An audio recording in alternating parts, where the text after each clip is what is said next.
Hello everyone, in this video we will be seeing part 2 of What If Naruto was the descendant of Sparda. So be sure to stick around until the end. Let's get started. How the fuck did I get into this shit? Naruto asked himself while on one knee as he pushed himself up. The beast before him screeched loudly as it sent an attack Naruto's way. Naruto quickly dodged and summoned Yamato to his hands and began racing towards the beast, which sent one of its tentacles at the white-haired boy. When he felt he had enough speed, he jumped towards the beast and unsheathed the Yamato from its scarab, and slashed at the tentacles heading for him. Another tentacle came at him from above his head, but he vanished before said tentacle could hit him.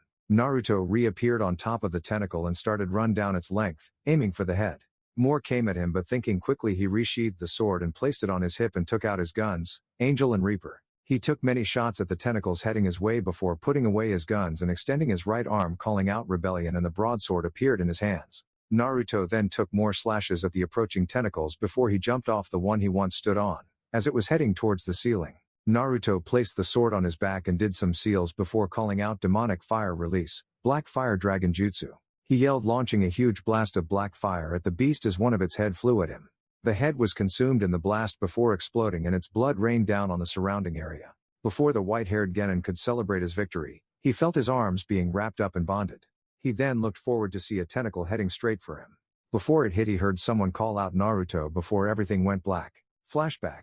Naruto was now on his way through the land of grass as he heard from the locals about what happened. They told him that the priestess was attacked by some weird-looking creatures and those that were there were killed except a few, who were far too scared to mention the ordeal that took place. They said that the young girl was taken to a location that once held an old clan house with the clan long since gone.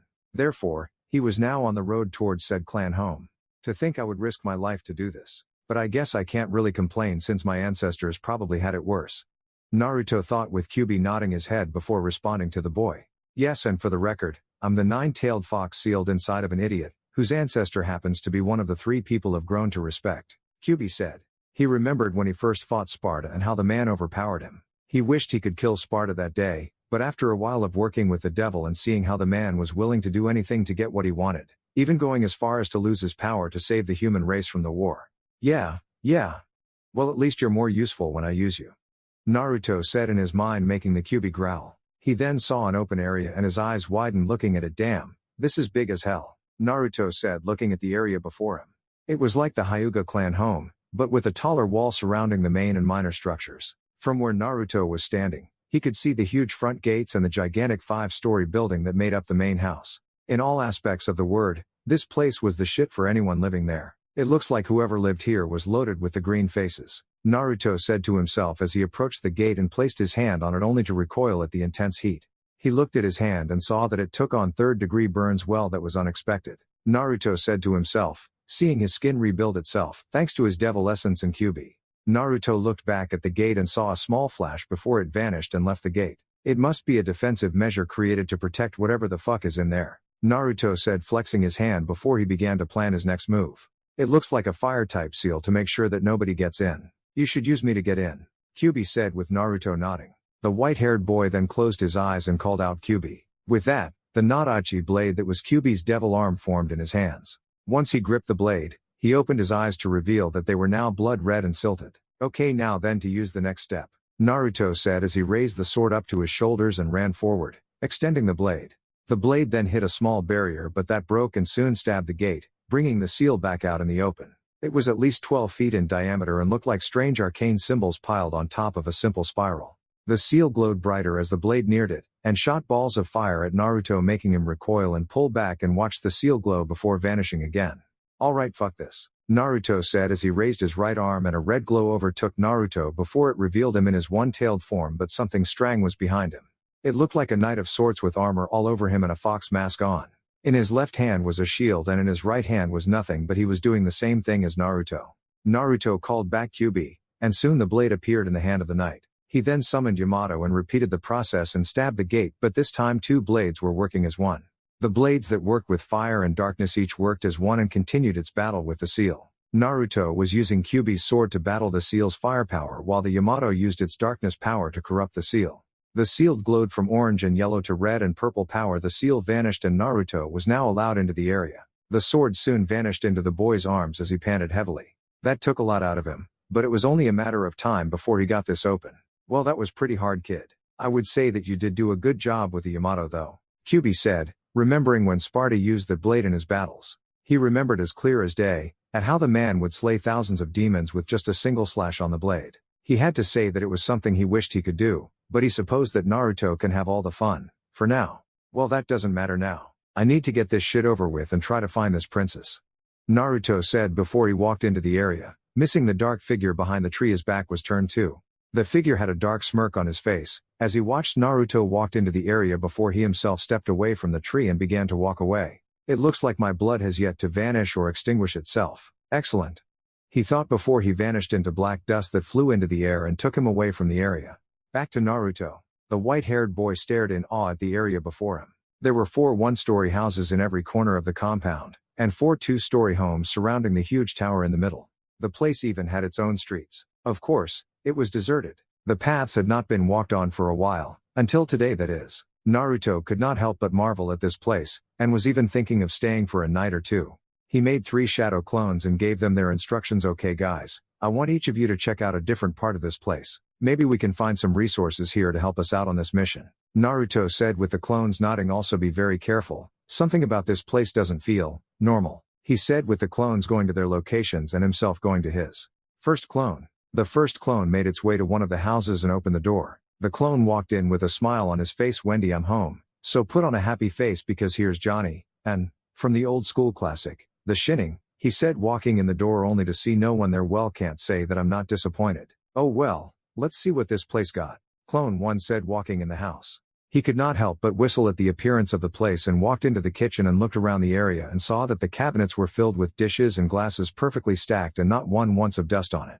He found that a little peculiar that there was no dust, no grime, not a single sign that the place had been vacated. Well, this is pretty strange. Let's see what else is here, the clone said, looking around the house and was defiantly seeing something strange. The carpeting was still fresh, the walls were unmarred, the hardwood parts of the floor completely spotless. Naruto's clone knew one thing was for sure, this place was possessed by ghost maids. He laughed at the joke and continued looking around the hallway until he felt something behind his back. He turned around and saw that it was only the air. The boy starched the back of his head in confusion. Well, that was strange, he said, not seeing the cloaked figure approach him from behind. Second clone. The second clone was in the first house overlooking everything that was in there. He liked how everything looked, as it looked like the type of house a single person or a couple could use as their first house. He looked around and couldn't help but feel like he wasn't alone in this place. It was as if he was in the presence of several people in this place, yet he was the only one here. It felt like he was being watched by someone that had ill intentions towards him. TSSH, I'm just overreacting to nothing. Besides, this is a nice-ass place, the clone said to himself as he walked into the bathroom and turned on the sink to splash some water on his face. He did not notice the cloaked figure that now stood in the open door of the bathroom and was prepared to take the white-haired boy out. Third clone. The third clone was now on its final house after looking through the other 3, but did not find anything strange besides the fact that the shit was spotless. He never would have thought the place would have been spotless, no matter how long the place had been deserted. He figured there would have at least been some dust, but there was not one, and that confused the clone. Oh well, it's not like it could get any worse, the clone said to himself as he walked over to the fridge and opened it. The clone saw that the fridge was packed with leftovers, frozen meat and hey, pizza. The clone said to himself, peeling out the box and opened it to reveal one slice. Well, that sucks. Oh well, I guess one is good enough, eh? The clone said before eating up the slice quickly before turning and throwing the box behind his back, not seeing the cloaked figure behind him holding a blade in its hand.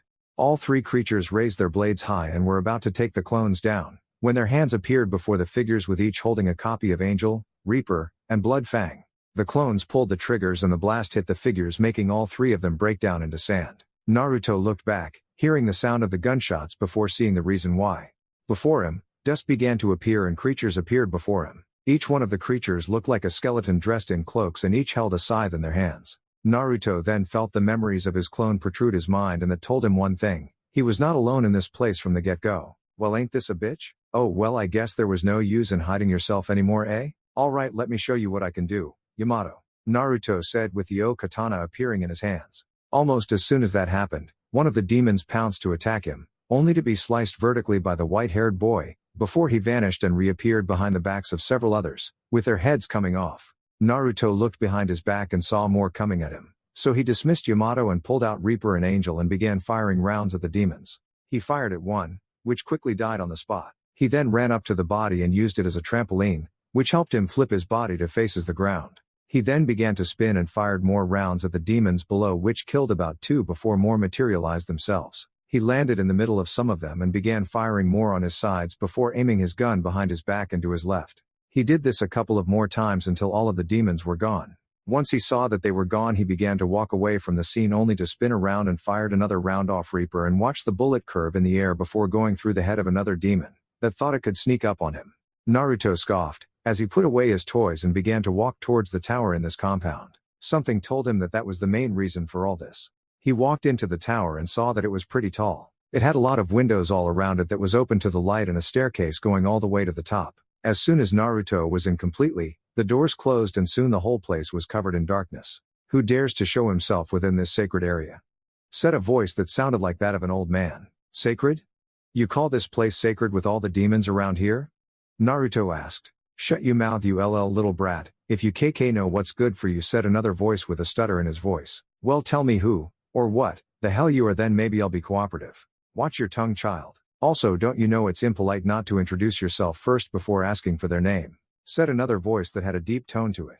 "Fine, my name is Sparda Namikaze Naruto. Now who the fuck are you three?" Naruto tapped his foot, getting impatient with the voices. "Sparda? You're the descendant of that bastard son?" the old man's voice yelled, with Naruto nodding his head. They were obviously pissed off. "Yep, I am his last descendant," Naruto said, only to hear another voice growl loudly. "I've dreamed for many years of the day I kill the bastard child of Sparda, and now I can get that by killing you. Now, descendant of Sparda, prepare for your punishment," the deep voice said.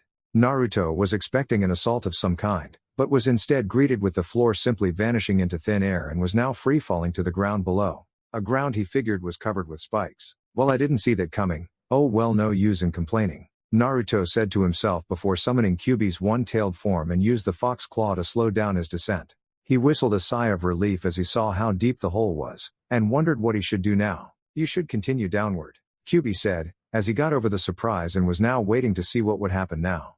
"Continue down? But there couldn't be anything down there of any importance," Naruto said before letting himself go down a bit and was now heading towards the lower levels of this tower. "It's because this whole place has a very high sense of demonic activity, and the only way to find out what it is, we need to explore it," Kyuubi said. He saw Naruto make it all the way down to the bottom.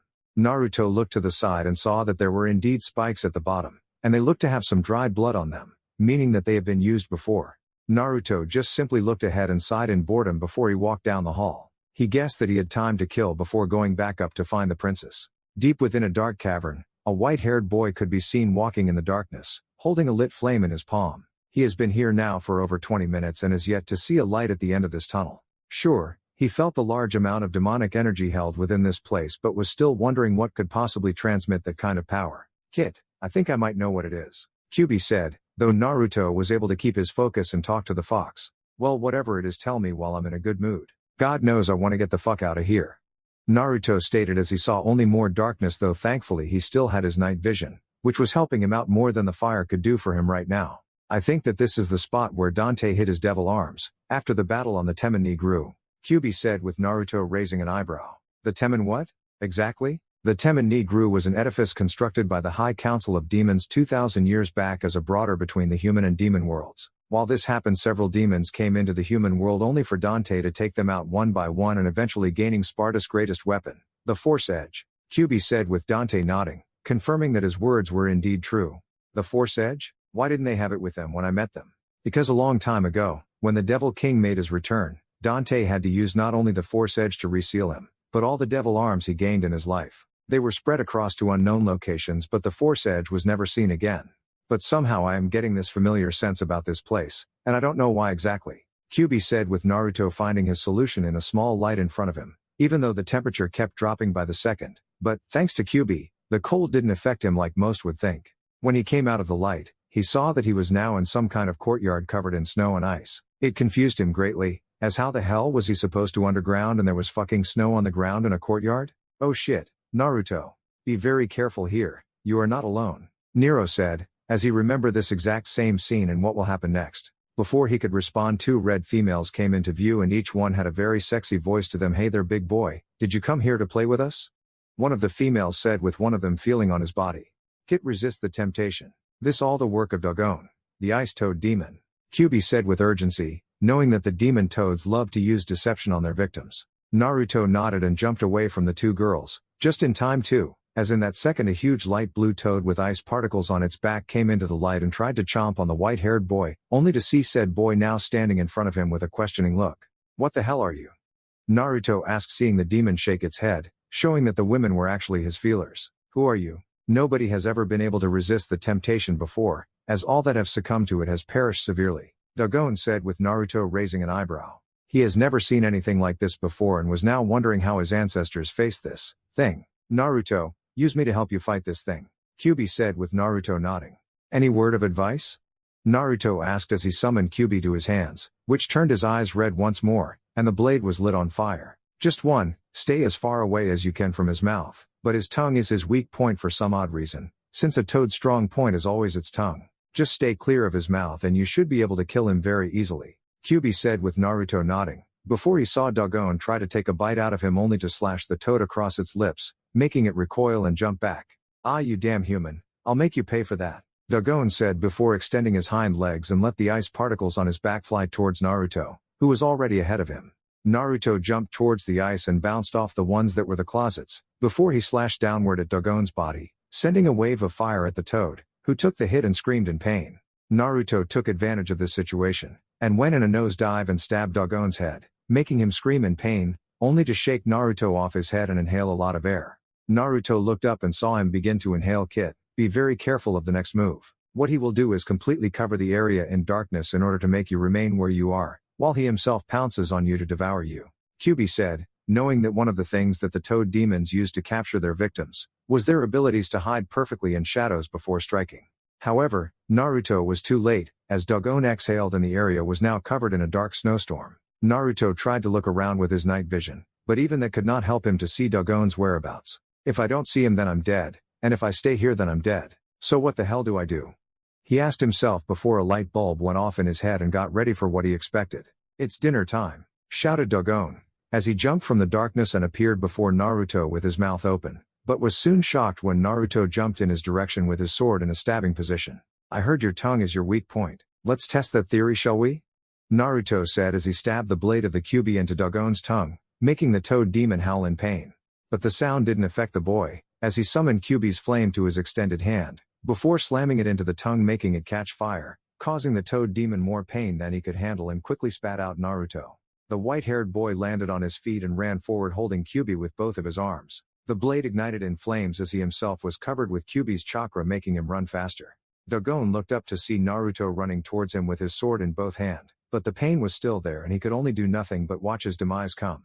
When the white-haired boy neared, said boy jumped towards him and stabbed him on his forehead, which was where his brain should be located, and sent as much of his sword's fire as he could muster from the sword to the demon's inner skull. Once he felt that he gave enough, the boy jumped off. The white-haired boy watched as the blood exploded from Dagon's wound on his forehead before it fell over. Naruto quickly returned Kyuubi and watched as the body looked to have a seizure before a white orb came out of the demon's body and headed toward him. He already knew what this meant. It was time for him to gain a brand new devil arm, and he wondered what it would be. He extended his hand as the orb came to him, and in a flash of light, the item revealed itself to be a briefcase. It was a dark blue briefcase with the image of demon on the front, with yellow lines constantly appearing every few seconds. He was a little confused until the information came to his head and a smirk came to his face. "Let's see, this is what's known as Pandora's box. A box that can form up to 666 types of weapons, but it appears that I only have about 9 forms unlocked. It also appears that my devil essence has absorbed Dagon's dark shroud technique. That's okay for now, but let's see what you can do,"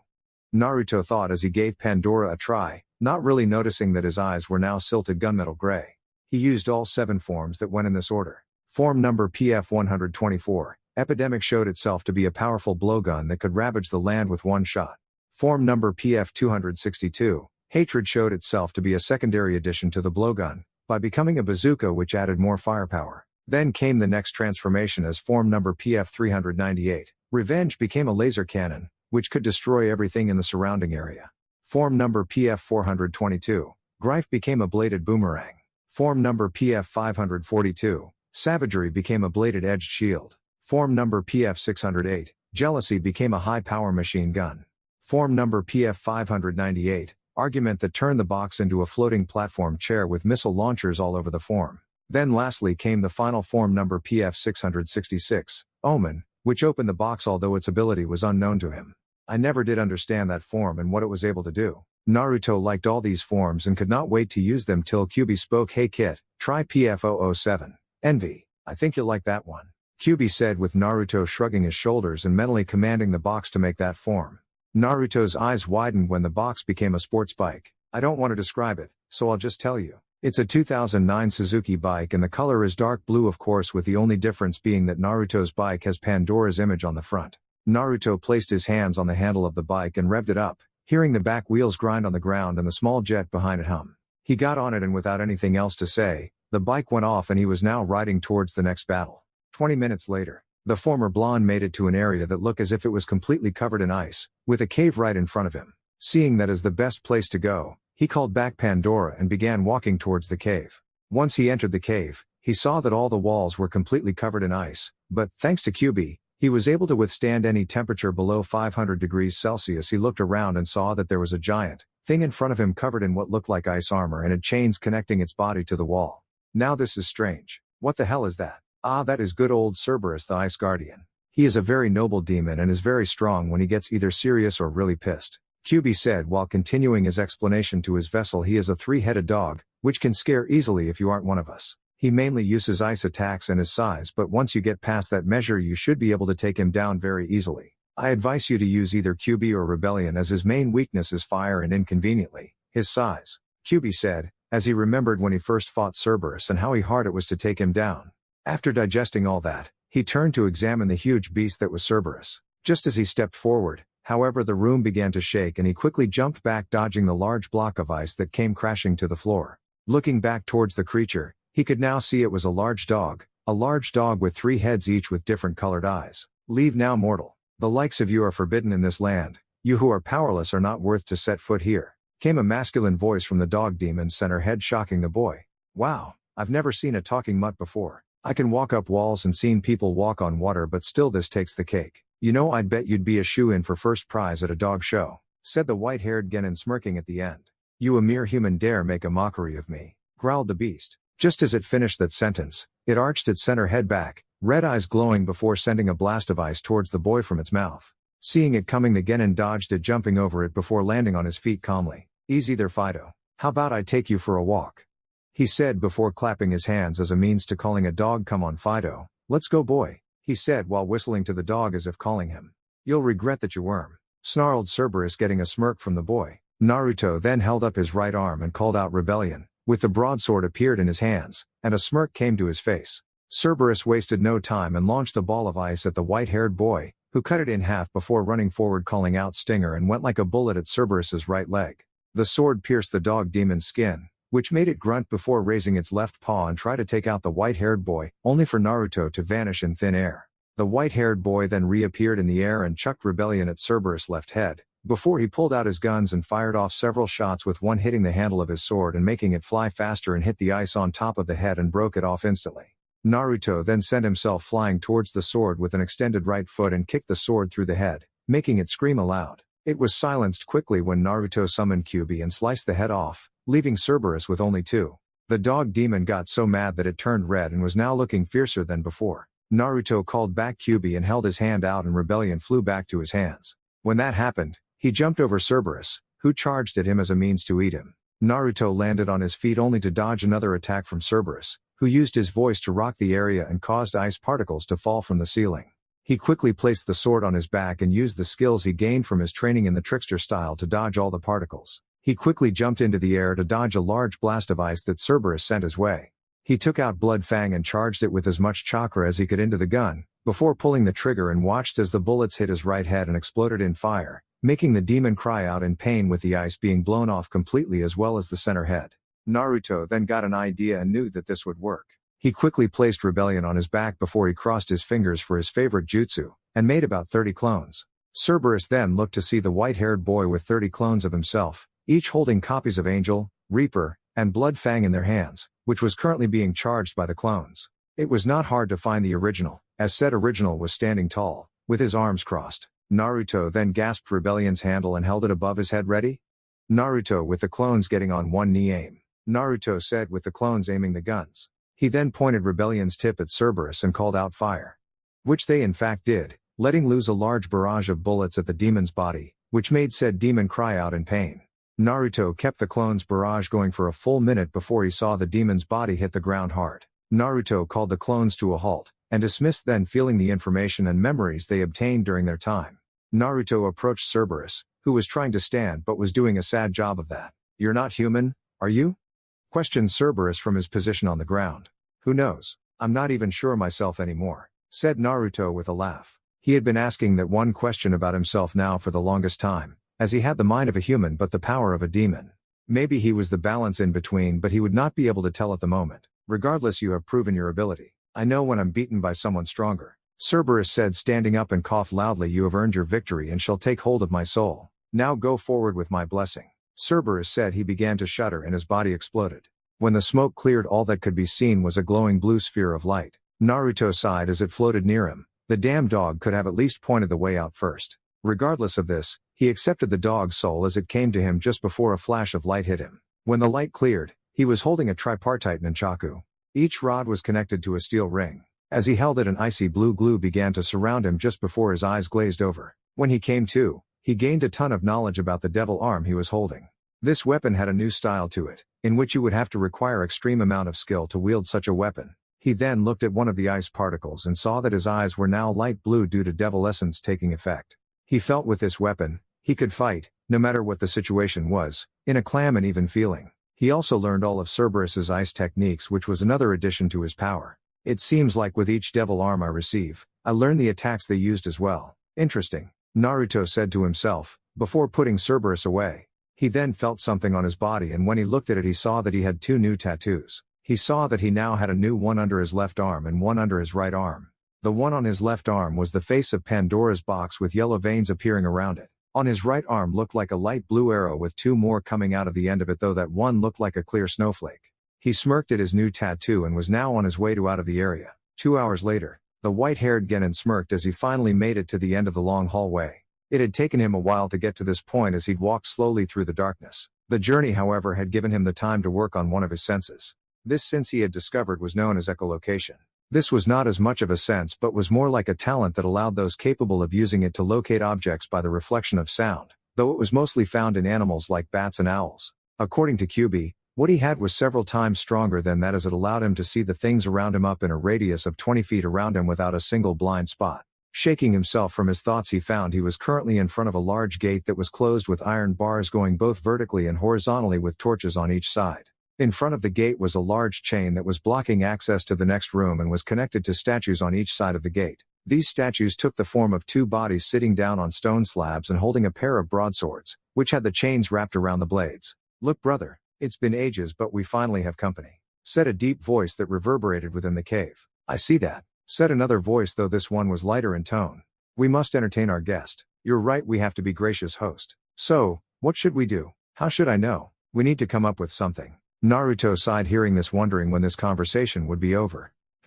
Brother, it appears our guest is sighing," said the first voice. "Yes, much like the last guest we had," responded the second. "Look, I don't know about any other guest, but this one wants through that gate and out of this damn cave," interrupted the white-haired boy, obviously having enough of the 2 talking statues. Just after he finished, the room began to shake and the statues began to not only move but stand and change. When the 2 statues stood tall and were fully formed in color, they took the form of 2 headless bodies, one blue and one red, each only covered by a loincloth. Each of them had what looked like scales on their right arms and both carried a sword that had what looked like a head topping the handle with glowing eyes. He also noticed each of the swords had serrated edges. "Our job here is to guard this gate," said the red one. "That's right, only those worthy may pass here," said the blue one.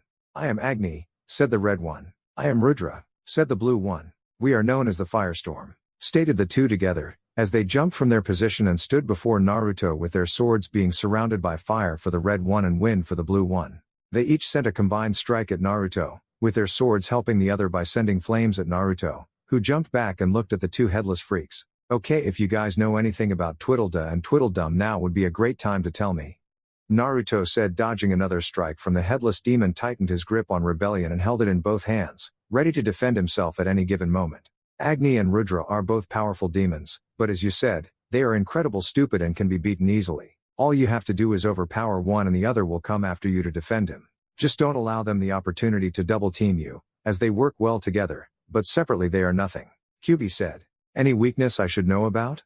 Naruto asked, jumping over Agni's sword strike and blocked Rudra's before jumping over Rudra, to see that Agni tried to slice him in half. Surprisingly enough, Rudra's weakness is ice, so use Cerberus if you need to, but I wouldn't recommend that as you just got it with no training. As for Agni, I don't know, he said as Naruto dodged another strike and now stood on the other side of the area. So I have to try to find another way? Oh well, I guess I should have seen that coming, he thought before jumping back as Agni tried to take him out once more. Naruto then extended Rebellion and called out Prop Shredder and spun his sword around his hand, which connected on Agni and sent him up into the air. Naruto reappeared above him and did some quick slashes before hitting Agni hard enough to send his body back to the ground hard. Naruto then did some quick seals and called out Fire Release, Heat Cannon, and exhaled a large plume of fire that hit Agni's body and incarcerated him in a matter of minutes.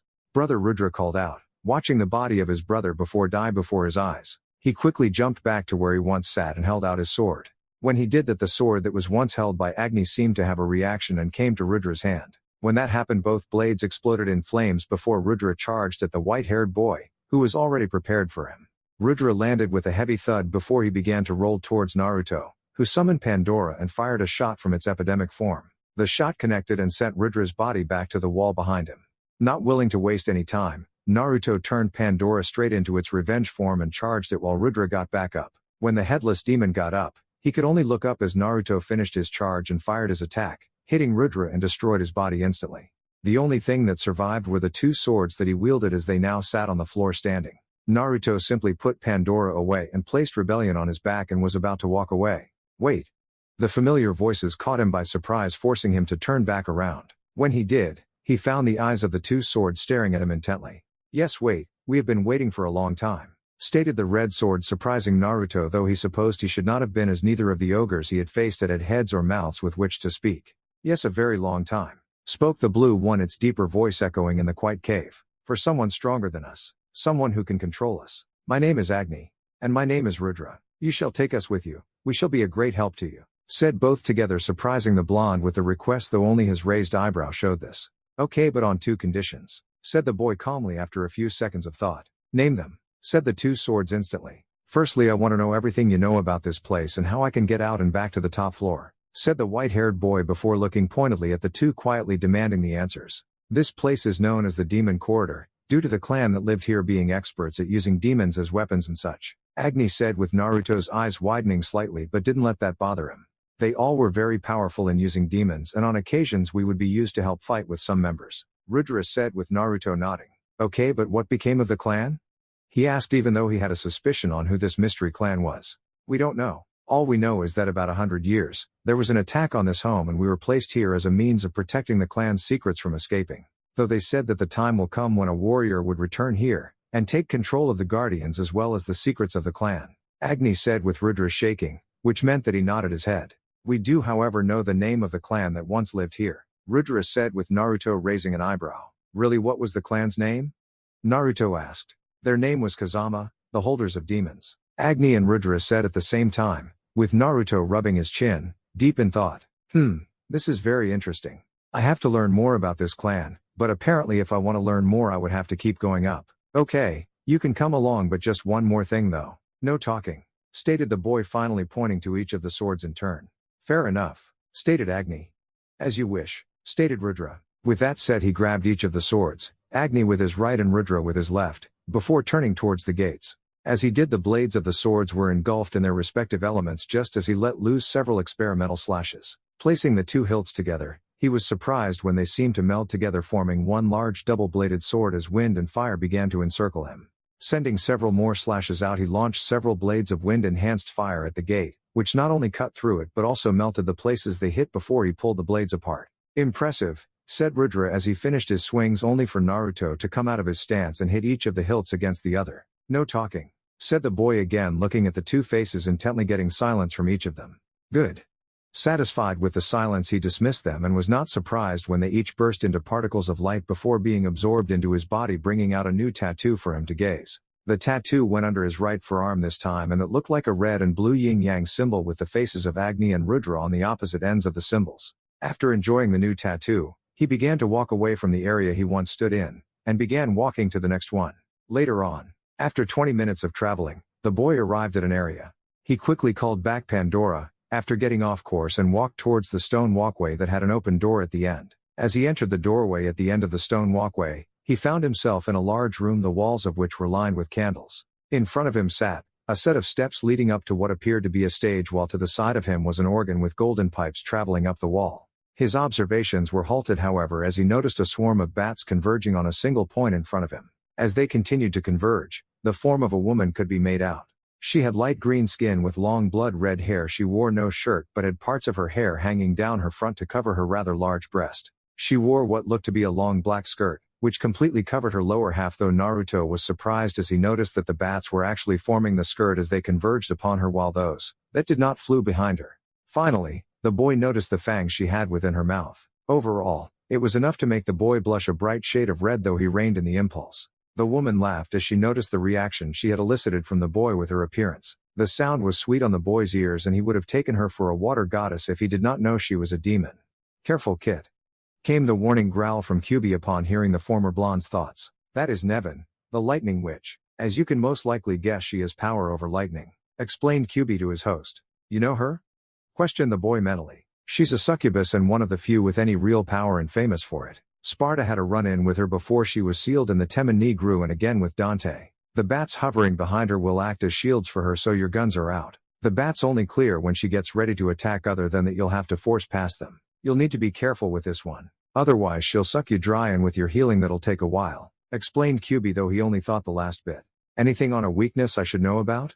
Naruto thought as he tried to keep his eyes off the demoness' exposed body. "Once again, her weakness is to ice, but once more you don't know how to use Cerberus at all. You should use me, as that will help you fight her lightning power with my fire power," Kyubi said, with Naruto nodding before Nevin spoke to him, breaking him from his mental conversation with his demon. "Welcome, sir. I take it this is your first time here," said Nevin sensually as she approached the young boy, breaking him away from his discussion with Kyubi. "Yay, it is. You'll be nice to me, won't you?" "Of course I will," stated the woman as she walked around the boy. "I'll treat you so nicely you'll never want to leave," stated the woman as she came to stand in front of the boy, taking in his appearance. She couldn't help but notice that he was quite handsome for a boy his age, and the power radiating off his body. She felt the power earlier but simply tuned it out as one of the demons trapped down getting into a scuffle, but now it appeared that they have all fallen at the hands of this boy, and now wanted to make said boy into a man. "I'm afraid that while that sounds nice, I can't, as I have to be back home soon and I can't exactly stay here, even if it does involve sex for all eternity," he said, with the green-skinned succubus laughing to herself before a smirk came to her face. "I'll tell you what, we'll make a little deal after our fight. If I win I get what I want from you, but if you win, well, I'll tell you if you do win," Nevin said, brushing her hand on Naruto's crouch area, making the white-haired boy blush. Nevin then walked forward, letting her hand brush on his crouch for a few more seconds before walking a couple of steps forward, before turning and blowing a kiss at the boy, which looked like a strange purple mist. Naruto simply extended his right arm and called out Kyubi, brining the Nadachi blade to his hands. He then looked towards Nevin with his silted red eyes and deep smirk as he pointed his sword towards the succubus. "Oh, don't worry, I will win," he said, with the woman chuckling to herself before motioning him to come at her, which he did. Naruto ignited Kyubi and sent a slash through the air, forming a crescent moon blast, and headed right for Nevin, who summoned her bats and blocked the attack. She then sent her palms forward and sent a blast of lightning at Naruto, who rolled to the side and sent more fire at the succubus, who kept blocking with her bats. Naruto then dismissed Kyubi and summoned rebellion to his hands. He then charged forward, while called out Stinger, and charged at Nevin, extending the pointed tip sword at Nevin.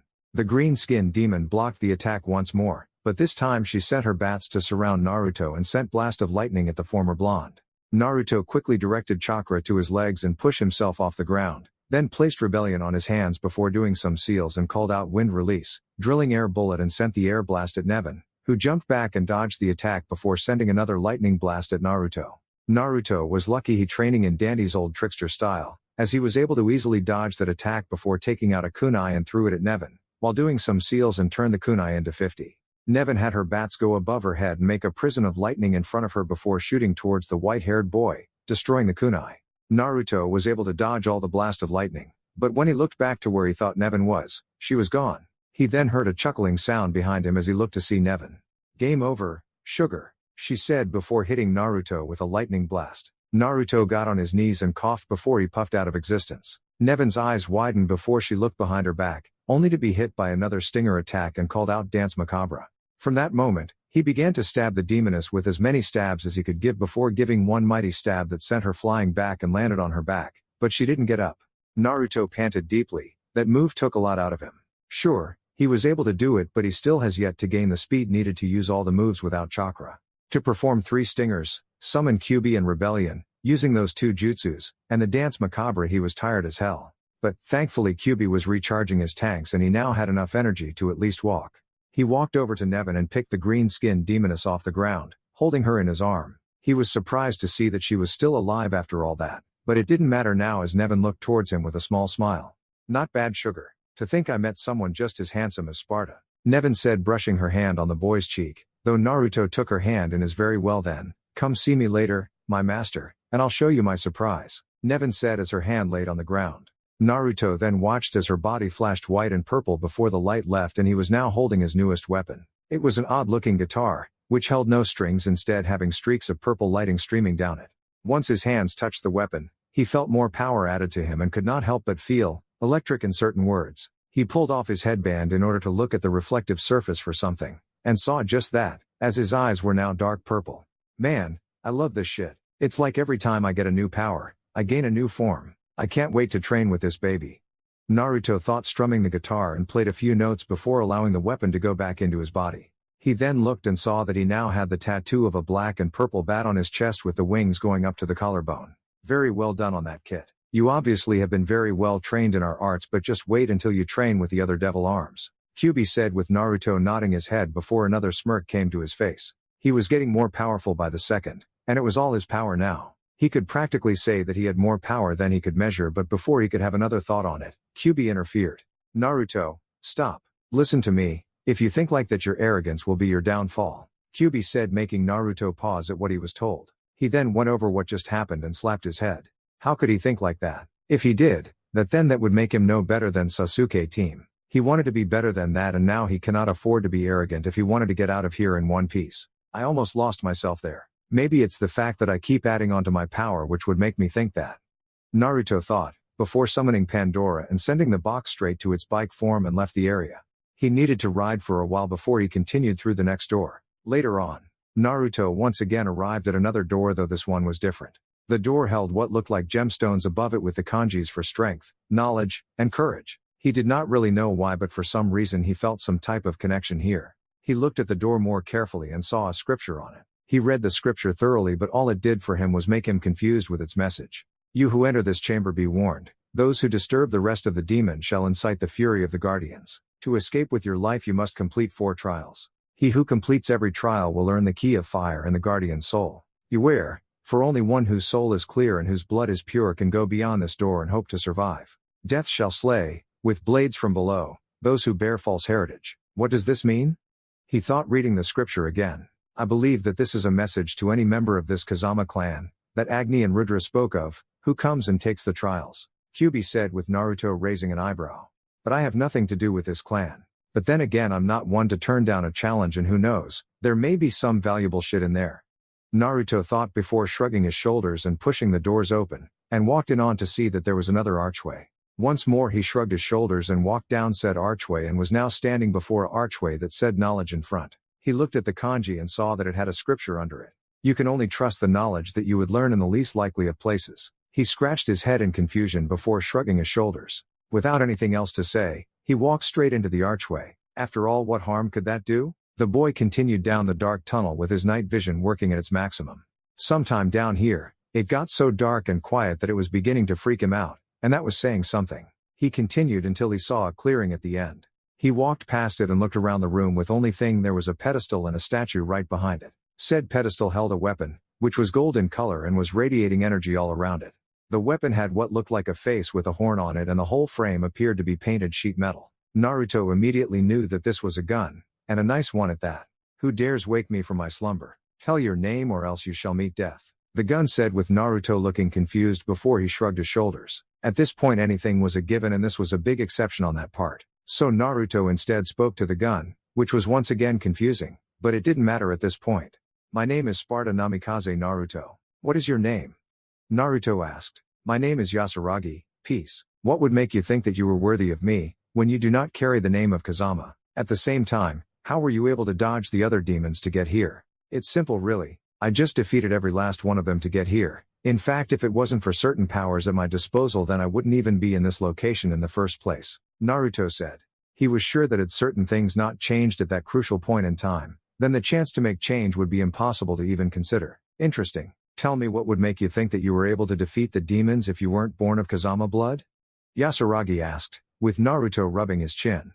I would say that it wouldn't stay strictly on the lines of blood. If this clan was able to do it and I'm not from this clan, it would mean that you were a member by bond, not by blood, Naruto said. I mean, sure, there were ways to increase your clan's bloodline without the need of multiple wives, but you would need absolute trust that the person holding your bloodline would honor his word, and that was a risk not worth having. Very good answer, Naruto. I'm glad to say that you passed the first test, Yasuragi said, with Naruto looking confused. What do you mean that I passed? I didn't even do anything? Naruto asked, only to see the demon gun laugh at that. Yes, you did. You just said is the way of the Kazama clan. They always believed that with no true bloodline to call them clansmen, they allowed in any member that fit the criteria and made them promise to honor the code that the clan has set. I see that code in you, and as such I allow you to use me, Yasuragi said, with Naruto reaching forward and grabbing the gun. When his hand touched the gun, his eyes turned deep green. Naruto simply pointed the gun to the statue that was in front of the pedestal and gripped the trigger. Naruto then saw a white orb appear in front of the firing point before he released the trigger and watched the orb destroy the statue on impact. He gasped at the power that it gave off before the gun simply dispersed and went into his body.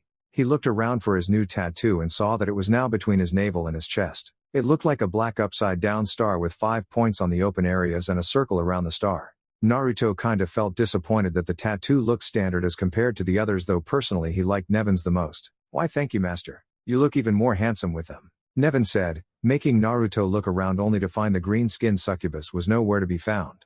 Nevin? How are you able to speak to me? Oh, you didn't know? Well, I guess that is understandable, seeing as how you talk to QB on an everyday basis, and you are his vessel. Cerberus isn't a talker like you would think. You told Agni and Rudra not to talk, and Dogon refuses to talk to you after you stabbed his tongue. Even though technically you did us all a favor, as he would talk you to death if given the chance. However, I'm not like them and I can speak to you freely, she said, with Naruto nodding.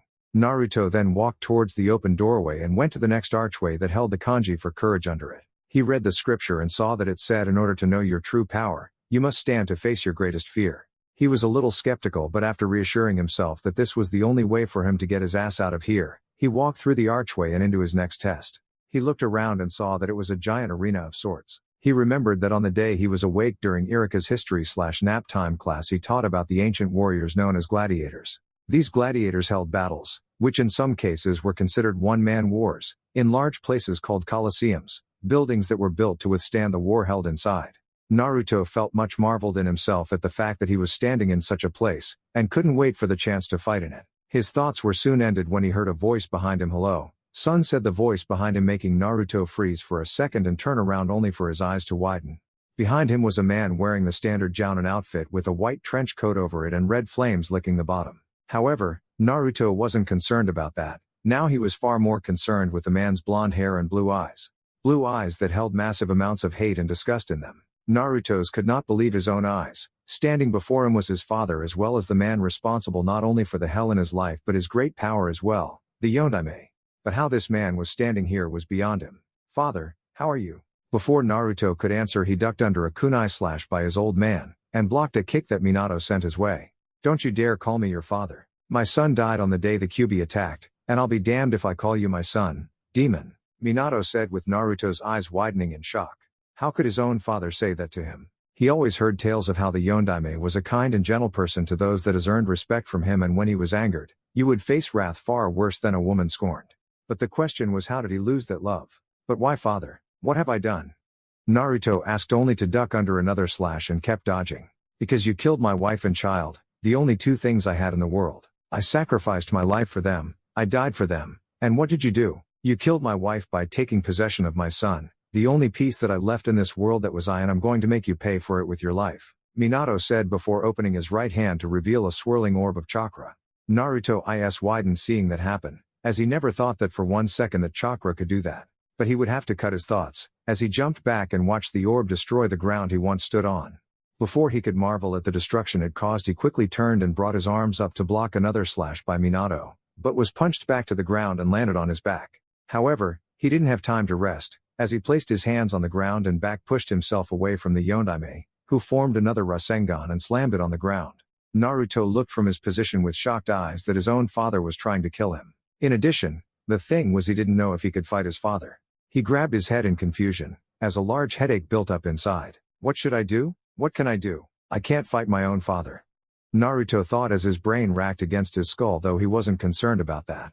He was still trying to figure out what he did to lose the love of his father. It was then that his eyes widened. This was his fear, to lose the love of not only his father but that of his hero. He could honestly say that, thanks to his father, he had the power that he has wanted for all his life. Sure, it was the result of him being alone, but he knew that his father gave him the Kyuubi because he was the only one worthy of holding the beast. Therefore, he got up from the ground with a huge smirk on his face, as he saw his father stand up from his position.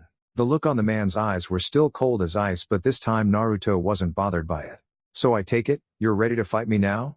The Yondaime said in a cold tone. Might as well, can't let my old man think I'm weak, Naruto said, standing tall.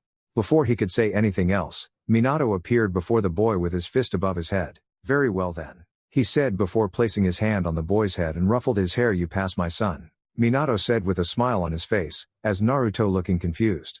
But how could I? The whole point of this test was for you to get over the fear you had deep down, of me hating you like the villagers. I can say this to you though, that I don't hate you, seeing as how I'm responsible for a lot of the shit you went through in life, he said with his head down, but he brought it back up with a smile. However, I know you can get through it. After all, you are my son, Minato said. But Dad, how are you here right now? I'm here, because I'm only a representation of your fear. I'm still dead, he said with Naruto looking down in sadness after hearing that. He hoped deep down that his father was alive again, but to hear the man tell him that his wish wasn't true. Don't worry, Naruto, we'll meet again someday, but I have to go. My time here is ending, he said as he began to slowly turn full white. I give this gift to you, my son, and I hope you use it well. Goodbye, Minato said, touching Naruto's forehead that transpierced some of his energy into the boy. Naruto then watched his father turn into a white orb and enter his body, making him buck for a second before he gained knowledge. This was not a devil arm like he thought he would get, but what he received from his father was a new style called Serenity. He had a deep smirk plastered on his face after looking through everything the style gave him. But he also learned something else in his mind, and it didn't involve the style. So that was your gift. Thank you, father, Naruto thought before he took one last glance at the area before he walked to the next archway with a tear trailing his face. Don't worry about it, kid. For what it's worth, your father is one of the only 3 people I've grown to respect more than myself, Kyuubi said with Naruto wiping the tear from his face. Really?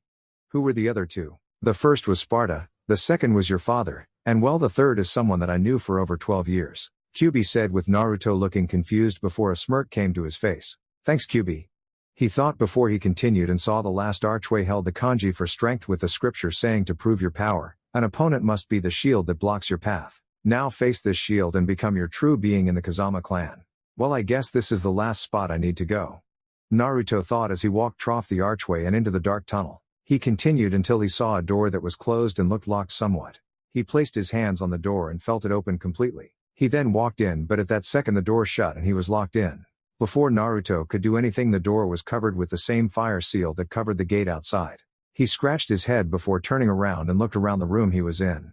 The room looked like a huge ballroom but was major wreck over years of being vacant from people. The gold-plated ceiling had holes in various places with one huge one in the corner. He saw that the floors had dirty green carpeting with what looked like blood on various places and scratches as well. He knew that whatever this test was, it was going to be a big one. His thoughts were confirmed when the room began to shake and a gigantic black claw punched through the wall, followed by 4 more. Naruto heard the loud scream behind the wall as the claws crossed and pulled the wall back into the darkness. Naruto watched with his arms crossed as he watched a set of glowing eyes in darkness before 8's legs came out from the darkness and revealed the creature to Naruto. It looked like a huge, armored spider. 8 massive, clawed legs sprouting from its back instead of its sides, and a long, armored tail that appeared to have a large stinger attached at the end. This giant spider/scorpion had a head that almost resembled a human's, if it didn't have about 20 glowing eyes and a huge mouth full of enormous, dagger-like teeth. It also seemed to be wearing some kind of helmet, but it seemed to serve no real purpose other than protection. Overall, to Naruto, he was not impressed. Ah, would you looky here, a nice little snack for me in damn near 90 years, the large Onigumo said with Naruto looking intrigued, only to be stopped by the laughter of Kyuubi in his head. Kit, whatever you do, don't try to go all out for this pathetic excuse of a demon, Kyuubi said with the voices of the other demons in Naruto's collection laughing as well. Yeah, master, this is the demon spider, Hanon, the so-called master of the shadows. He mainly depends on his armor and large size to kill his enemies and so-called prey. Sure, that armor may help him, but his underbelly is completely exposed and his greatest weakness. Just attack him with till he's distracted enough and stab him in his belly, Nevin said. You all sound like you know him. I had a run-in on him a while back and used him and the supposed King of Flame Burial as training dummies for that demonic fire jutsu I taught you. Trust me, Kit, hit him with that and he is done. But I should warn you not to use your guns, including your demonic guns, Kyuubi said with Naruto scoffing. Well, that sucks. Got anything on weakness? The size and armor makes him slow, very slow, so I would say use Yamato on him, mainly. As for the second weakness, it's fire. He can only withstand flames that are produced by a volcano, but he can't take flames created by a Materasu-sama or Shuka-sama. Just use me when he's exposed his stomach to you, and pour as much fire into him as you can, Kyuubi said with Naruto nodding before giving his attention to Hanon. Human, are you thinking of your last words before I take you out? The Onigumo, now known as Hanon, said only to see Naruto extended his arm and say Yamato, bringing the O-katana to his hands, and wiping his hand through his hair making it spiky. Yeah, just this. Let's rock, he said before the spider raised its legs and sent it down at Naruto as if to kill him in one shot. But Naruto simply jumped back and watched the demon slammed his legs on the ground. He then grasped the handle of his sword and called out summon swords. Just after he said this, 5 swords made of pure chakra formed and begun spinning around him. The swords took the form of broadswords with a pointed skull acting as the tsuba. Naruto then directed the swords towards the demon spider, who brought its 8 legs in front of its body to shield it from the attack. The armor did its job and kept Hanon safe, but Naruto knew that would happen. Therefore, he began to transfer chakra to his feet and in a quick burst of speed, he was off. Hanon raised its leg and sent its tail at the black blur before him, only to miss badly. Naruto then unsheathed Yamato, and slashed at the tail only for it to bounce off due to the armor. But instead of letting it bother him, he angled his body like a bullet and stabbed into the base of Hanon's ass, if you could call it that, and slashed it off, making the demon cry out in pain. Hanon then bucked his back up and flung Naruto away from him as he couldn't feel his tail anymore. He looked up to see Naruto, doing some seals before calling out demonic fire release, black fire dragon jutsu before releasing the huge blast of fire at the Onigumo's body, making it scream out in pain. Kyuubi told Naruto that this was by far his best fire technique invented, due to its ability to absorb heat energy and solar energy. Now sadly there was not any solar energy present, but there was heat, and that was enough to make the jutsu very effective. When the flames stopped, Hanon crawled out and screamed out in pain, "Damn you, you bastard, I'll kill you," the Onigumo said as he opened his mouth and white energy began to build up. Naruto was intrigued by this and was wondering if he should feel a little impressed. He then saw the demon let loose his attack, which resembled the hyper beam attack from that crappy TV show Pokemon. That's right, I said it. However, it was a little slow to catch him, so he was able to dodge it easily. He quickly returned Yamato and summoned his great friend Kyuubi to his hands. He then placed Kyuubi in his left hand and held up his right. This was going to be big. Hanon, however, was very oblivious to this as he kept firing blast at Naruto, who simply used his superior speed to dodge that attacks until the Onigumo fired one that was far stronger than the previous ones, but he was inside the demon's perimeter and jumped at the demon's humanoid head. Said demon looked only to see what Naruto was holding. In Naruto's right hand was a blue orb with what looked like chakra strings swirling around, but Naruto was too busy smirking when he reeled his arm back. I think my father said it best when he named this move Rasengan, he yelled, slamming the orb in the demon's face. Naruto marveled when the attack hit the demon and caused its legs to lift off the ground and hit the wall behind it. Naruto then returned to his right hand and walked towards the downed Onigumo slowly, his blade igniting to red flames while slowly turning blue. Last chance to give up. I refuse to give up to the likes of you. Now die, Hanon said before lunging at Naruto, to devour him. TSSH, fool, Naruto said before the flames that surrounded his blade turned full blue and turned into a wild flame tsunami. Naruto then swung in a wide-angle arc, calling out demonic fire release, scar of the blue tsunami. The flames flew at Hanon and consumed him in the flames, thus making the Onigumo cry out at the large amount of pain its body was currently experiencing. And what was Naruto doing right now? He had out a stick with marshmallows on it, which he got from somewhere, and cooked them in the flames and whistling a tone called "Someone's in the Kitchen with Dina," and real old school, before slowly eating them while the spider demon continued screaming until its body exploded and a white orb came out of the flames. Naruto took that as his cue and extended his hands to it, and white orb flew to his hands, and in a flash of light, Naruto now had his new weapon, And unlike the others, this one looked very demonic. They now formed a pair of gauntlets and greaves that were dark brown in color and were hard like Hanon's armor. Naruto looked at his shoulders and saw that they formed two demon-like skulls with yellow eyes, and the teeth wasn't horizontal like in a human's mouth but vertical, and both sides had what looked like wings on both sides. Naruto then looked at his hands and saw that they now had sharp claws as well as sharp claws on his feet, meaning that he could probably scale walls or make a quick kill. He then took off his headband and saw that his eyes were now dark brown matching the devil arm. He then returned the newest weapon in his collection and then looked at his body and saw that his newest tattoo did not form on anywhere completely visible by his eyes, but instead of one tattoo, it was two, but the same nonetheless. The new one looked the same as the shoulder pads going along his ribcage and continued down to his waist and the wings frailing down the left and right side of his back and navel. Once he took it all in, he saw the ground shake before him and what looked like a mirror came out with stair leading up to it. What the hell is this? Naruto asked himself. Maybe it's your way out of this hell hole, Kyuubi said, with Naruto shrugging his shoulders before he walked up the staircase and into the mirror. It felt like some type of water going in, but he didn't care that much about it as he continued walking to the other side. He came out the other end and saw that he was out of the hell hole, but was not out of the place that seemed to have a never-ending amount of levels to fucking climb. He was now within a forest that had a shrine in the center of the field for something. He looked around and liked the way this place looked, but saw a bed in a corner on the other side of the shrine that had a bundle in it. He figured that someone was sleeping there and he didn't want to wake the person up. However, that was put on hold when he felt something behind him. He saw that it was a large silver dragon with silver bat-like wings flapping in the wind. Who are you? Naruto asked. My name is Sayun, and you have just become the newest holder of the Dragon Clan contract. And guys, this is the end. I hope you enjoyed. See time. Peace.